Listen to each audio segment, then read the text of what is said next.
Do you want to paint something beautiful without a lot of mess and extra brushes to clean? Hi, I'm Chris Hoy. Thank you for joining me on Create with Chris. Today I'm painting these beautiful Bachelor buttons with an unusual twist. I'm only using one brush to create the delicate petals, the slender stems, and the graceful leaves. Watch the magical transformation to see how simple it is to paint these gorgeous flowers. So grab your brush and let's get started.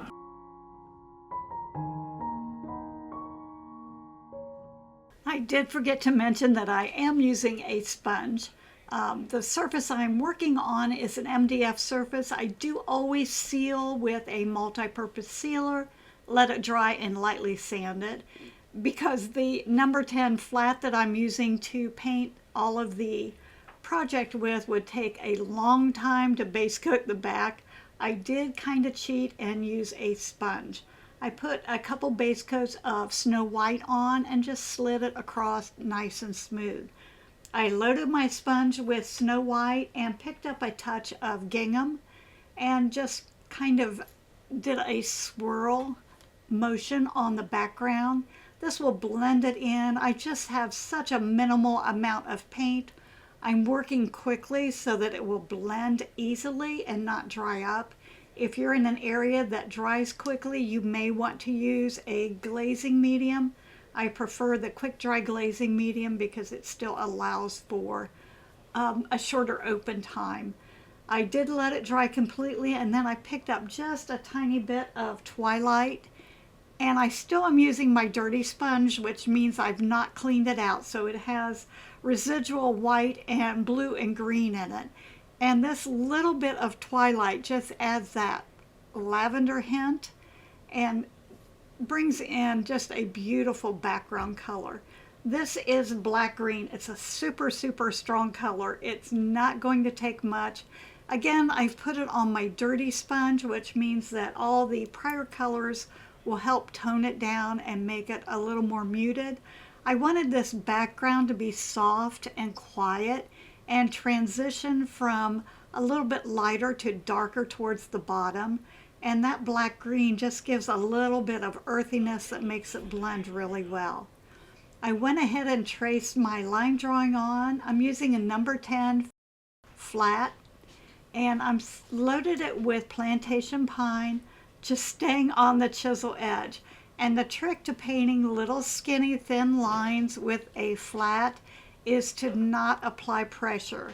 So I'm using my hand to keep an even pressure on the brush so that the stems are all nice and slender. I do have plenty of moisture in my brush so that the brush will slide smoothly, and I can stroke a long continuous line without having to reload. And that's one of the reasons I love my fabulous flats, because they have extra length to them, so I can be assured to be able to create these long continuous lines. It just looks better, it takes less time, it's less frustrating. It's just a beautiful brush to work with. Also, I'm using plantation pine because it's a little bit on the translucent side. So this is a great color to start with. To do the leaves, I'm just kind of touching down, pressing, and then pulling up or pulling down to create that thin, fat, thin leaf on it. With plantation pine, because it's so translucent, I can go back and adjust it and create exactly the look I'm going for. And I'm just kind of playing around. I knew where I wanted the flowers to be, so I'm just filling in with the leaves. I will later add background foliage, but it's easier to create the foreground flowers, and then I know exactly where I need to fill in with that. It's almost like background noise. And I can press, pull, and create those beautiful, slender, flowing leaves. And I do have some of them kind of draping down. Just adds a little more interest. Picking up some black green and plantation pine, so I've double loaded my brush, keeping the black green toward the base of the flowers. So the bottom of it's called a receptacle that holds the buds is a little bit lighter, the top is a little bit darker. Just kind of scooping, it's almost a half a circle.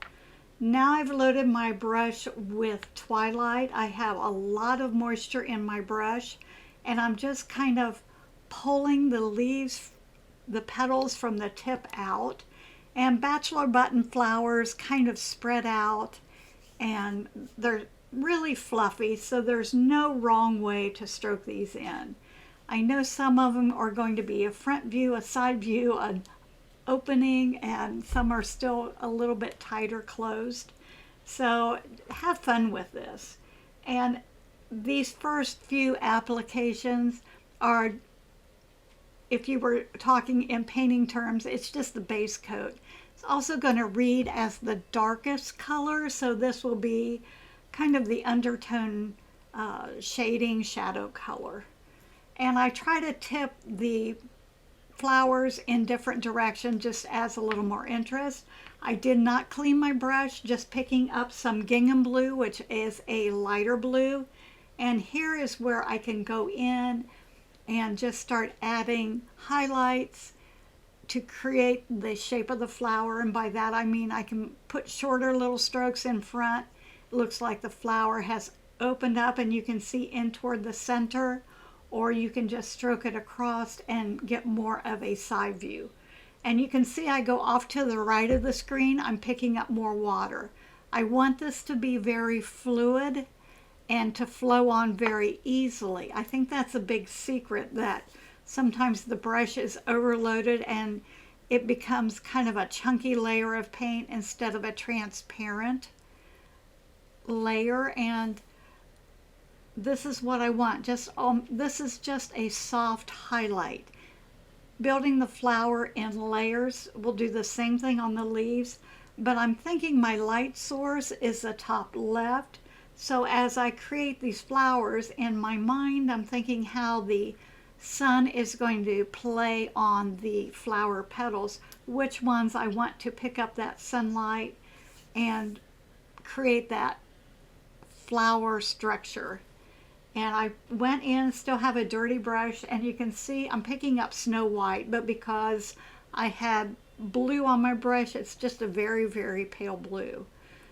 These highlights will be added in layers also. I always try to build on the color, and white will diminish in value as it dries, so it may look super bright when I first put it on, but as it dries, and you can watch that very first flower that I highlighted, it's starting to become a little bit less brilliant. And so I can go back and add layers of white to brighten that up and also enhance parts of the flower that I want to really stand out.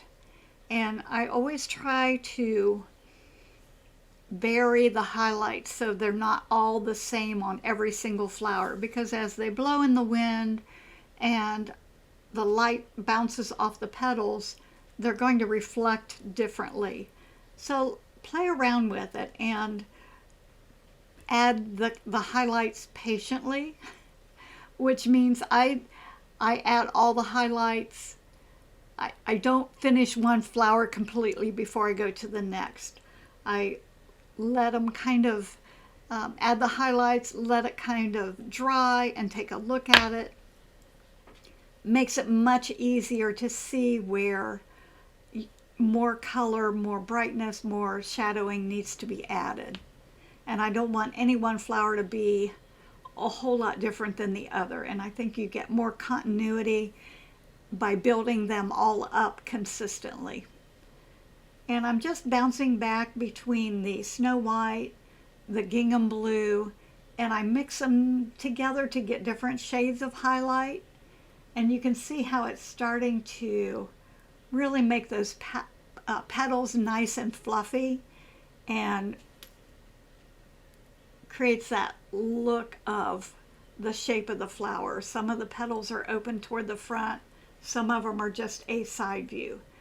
Now I'm going to let the flowers just kind of dry really well and go back to the stems and the leaves and the little receptacles, and I'm just bringing in some of that black green. I do pick up a touch of plantation pine just to soften it. Black green's a very, very strong color. It can read almost as black if it's on too heavy. I have, again, a really fair amount of moisture on my brush so that I can work with the loaded brush and not have to reload. These bristles are extra long, so that's going to give me more time to really think about laying in those strokes. And I keep this very simple. Try not to overthink it. The dark side of the petals or of the leaves is going to be towards the bottom, toward the base of the stems, and give that strong thickness to the stems. So I do go in and strengthen the stems with a little bit of that. I have thinned out the black green like super, super thin. And I'm going back now and adding some of that background foliage. I call it my background noise, and it doesn't have to be perfect. This is hints of foliage going on in the background, and you can see I'm just making little swipes. They're not connected, they're not perfect, it's just the look of foliage in the background. Just kind of fill it in without it becoming too overly busy. And this is, to me, it's a little bit easier to do after the flowers are painted. Now I can go in with celery shoot and highlight some of these where the sun's going to splash off. Like I said, that comes from the left side and from the top, so I can really go in and put a strong highlight on these leaves, on the little receptacle for the flower buds, and also on the stems. Staying up on that chisel edge of the brush, just letting it slide very slowly. Have good control with the brush. If it's not, or if it's too bright, pick up a little bit of white to tone it down. This celery shoot is a little like the Snow White because when it dries it tones down quite a bit. So keep that in mind when applying this color. It's very thin, it looks super strong, but as it dries it's going to diminish quite a bit. This is a very thin application of paint. It's not heavy and opaque. And you can see that first leaf that I painted, how it has quieted down just because it has dried. So I can add my highlights where I want them, and you can see these flowers that are in the foreground now with this highlight on there. They really start to pop and stand out. And that background, it creates a very distinct separation between the foreground flowers and that background hint of foliage. And I do take a good bit of time to decide where those highlights need to be. And don't worry about it if you put it somewhere and it doesn't look so good. Just go back with a little bit of the darker green and tone it down. That's what I love about the acrylic paints. There's really nothing that can't be fixed. And all in all, this project probably took me maybe 45 minutes, and a big part of that was deciding and drying time. Look how that stem stands out. This is a toned down celery shoot with a little bit of Snow White. And don't let it become so white that it doesn't blend in. It's just, and you can see I go back and highlight over and over and over because I don't put much on. A little bit of paint makes a big difference, and I know that is so true. So often a little bit of paint is all that's needed, but if it's not, I can go back and add more. So much easier than trying to remove excess paint.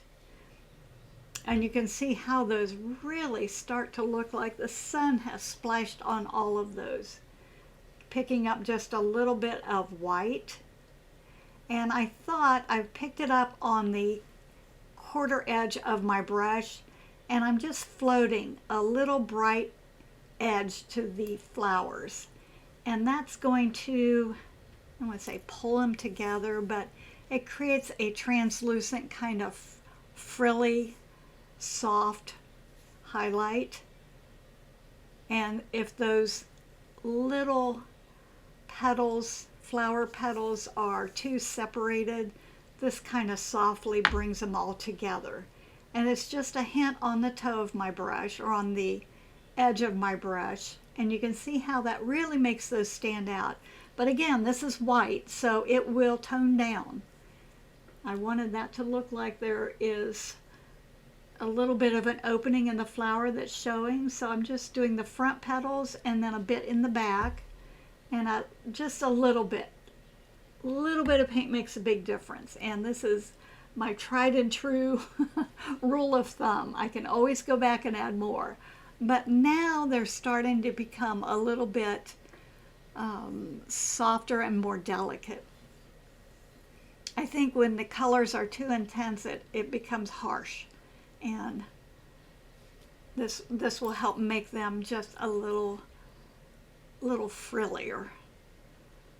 And you can see I'm just thinking and putting little touches.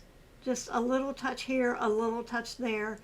Kind of looking at it to see if my highlights are even. I want the brightness to be evenly bright. Now I'm going in with a little bit of that black green just to add a little more darkness on the right side of that receptacle for the flower buds, and just a little bit below where I guess along the top, kind of blending it down into the stem so it doesn't look like a little ball stuck on a stick.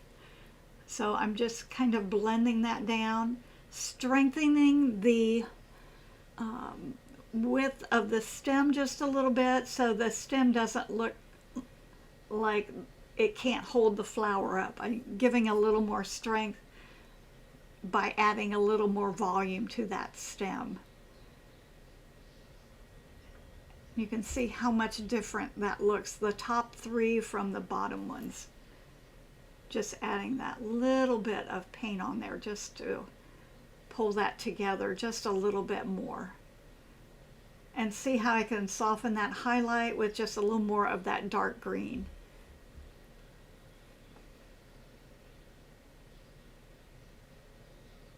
And these are just little touches of paint, and I thought maybe I should edit some of this out, but I think it's important to know that you can add all this tiny detail without spending a lot of time. It's just a little touch here, a little touch there, instead of spending a lot, exorbitant amount of time just trying to fuss and fix. Just little touches, little touches. And I add them on all of them, not just the one, so that they're just a little bit even.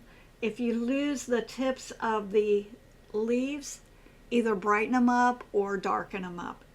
Contrast, that's what you want to create, is the contrast between the background and the foreground, and help those leaves stand out one from another. I think this is so much fun to play around with it. It really doesn't take long to create the design. Let me know what you think. I think this is a fun project. I always like to give myself a challenge, and I thought it would be fun to try to create an entire project using one brush. And I picked my number 10 Fabulous Flat because it's an amazing brush, and it really did a great job. Picked up some of that twilight on just on the like a quarter of my brush, and I'm floating a little bit of shading inside to separate those front petals from the back. What a bit of difference that makes. I'll do the same here. Watch how it really starts to make those front petals kind of stand out and opens that flower up. It doesn't have to be the complete flower. I could add a little bit on the bottom, anywhere where it becomes, I don't know if this is a technical term, but too samey and it all blends together.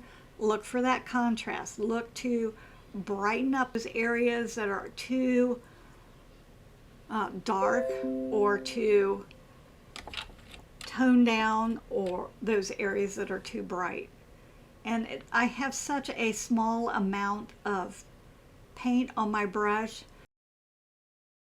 And look how those flowers really start to become very dimensional. I'm always impressed at what just a hint of color does to make a big change. And I think often that we struggle so much with trying to make it look perfect that we don't take time to do the simple things that actually make a big difference. I decided to paint the frame black green, and I did use my number 10 brush. I could have used a sponge, but I felt kind of guilty about not doing the whole thing with my number 10 brush. This is black green. I just thought the black green will be less harsh than a strong black. I thought any other color would take away from the flowers. The first coat is, I have quite a bit of water. I thinned it down quite a bit. I always start in the middle and paint toward the edges. That way I eliminate any paint dropping or dripping down the sides. If you want to, you could also paint the side edges black green, but don't forget to paint both side edges, the piece that the flower is painted on and the frame. In fact, it would probably be easier to paint the side edges after they're glued together. And I did let it dry and put a second coat. This is the finished close-up. I hope you enjoyed it. I think it was so much fun and so simple. Again, the whole project took about 45 minutes. Let me know what you think. Be sure, if you enjoyed this video, to give me a thumbs up and hit the bell. Don't forget to subscribe and share it with your friends. Everything I used is listed in the links below. Be sure to check it out. Thank you again for joining me, and remember, a little bit of paint makes a big difference.